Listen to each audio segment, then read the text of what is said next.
I'm Tig, welcome back to week 28 of me documenting my progress as a musician and guitarist.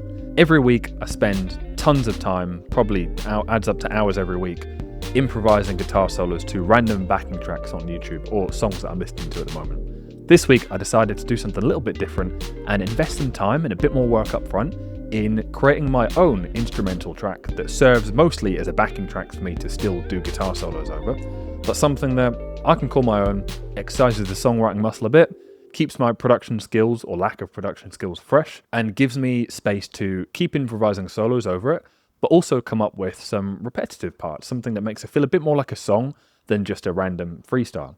So most of what this video is going to be about is me breaking down how I put that together and what my thought process was. Before we get into that, it would feel really weird and kind of wrong, seeing as these videos are about documenting what I actually get up to, not to show some of my pick and practice. If you've been watching for a few weeks, you know that there's always some aspect to this in the videos. And again, that's because I spend a lot of time doing it. And I'm not going to make that a main focus for today's video, but just to check in on what I discussed I was doing last week. I'm going to say I've been doing what you're about to see on the screen, these two exercises, for a good 10 minutes each every day, if not 15 minutes. So it's a good 3.5 hours plus of me just doing what you're about to see.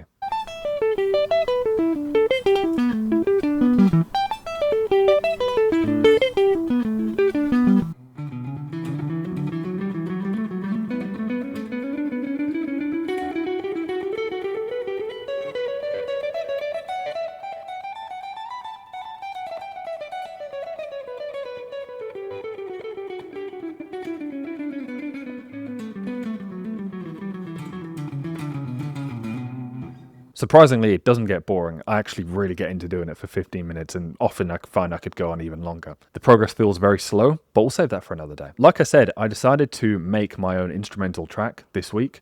I wanted to exercise that creative aspect as well as just improvising, have something tangible to take away from this week. And I forced myself to do this in the sense that it didn't come naturally. I didn't just have an idea and want to go and make a song or, lay down some instrumental. That's what normally happens. But this week I engineered it. I was like, let me just take them some time to just sit down and create something that I can use for the video. I probably wouldn't have done it if I'm not doing these videos. The first step was coming up with a chord progression. So here is me sitting down, figuring out some chords.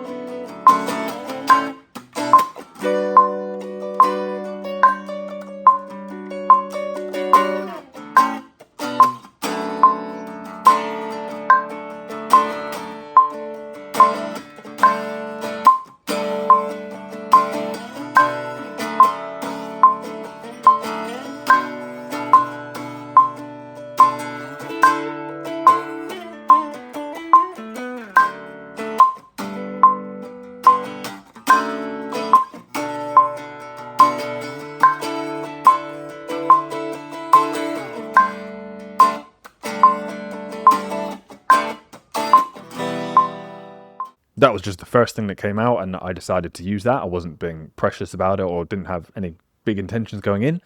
Just trying to lay down some chords I can solo to. So I went with something very similar to that, which you're about to hear now, as I added the bass. Of course, not the bass, my travel guitar pitched down an octave on my production software Logic.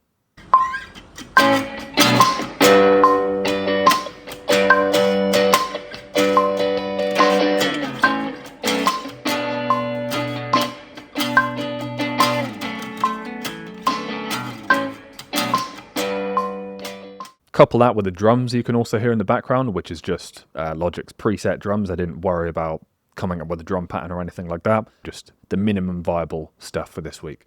The next step was to come up with some melodies or some guitar lines that make it not just an improvised solo, but something that felt more like a chorus or like a repeated phrase, something that marks the song, like a memorable part. So I sat down and it didn't take me long. I landed on something I liked and wanted to keep pretty instantly.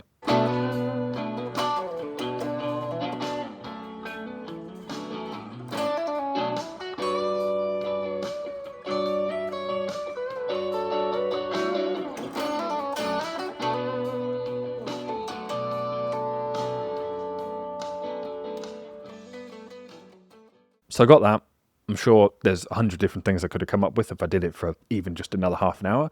But I really just wanted to just go with the first idea I had each time and just keep things moving and build out this track. I then went down the harmony rabbit hole and tried a few different ideas to see what sounded nice. Some worked, some didn't, as you're about to see.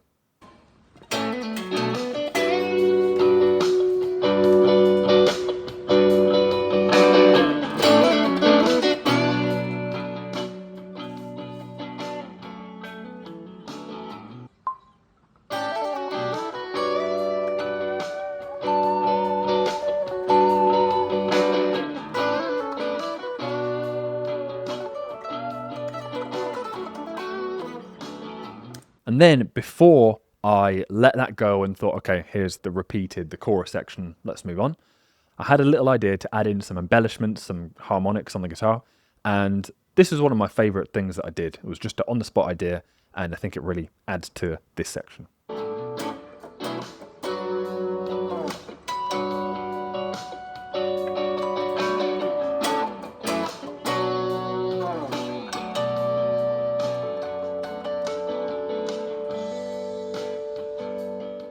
And this basically gives us the structure, or the chorus type sounding section I was looking for. So now, from here, it's just time for me to solo over it, have some fun, just do what I normally do, but now it's kind of got a verse, chorus structure to it, and see what I can come up with.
So I hope you enjoyed. Hopefully you can feel the A-B type of structure we got going on. This is a really, really rough demo. I'm saying, like, you know, I created a track. It's just an idea. This is one of the reasons I like doing this video, is because I probably wouldn't have gone through the effort of doing that. I probably would have just stuck to backing tracks if there wasn't part of me that also wanted to try and keep things interesting for these videos and mix it up from just showing me picking the same things over and over again, which has been a lot of the last few videos. So I hope you enjoyed. If you're even slightly curious about what the ups and downs day to day, week to week is of really trying to master guitar and excel as a musician, then hit subscribe and I'll see you on the next one.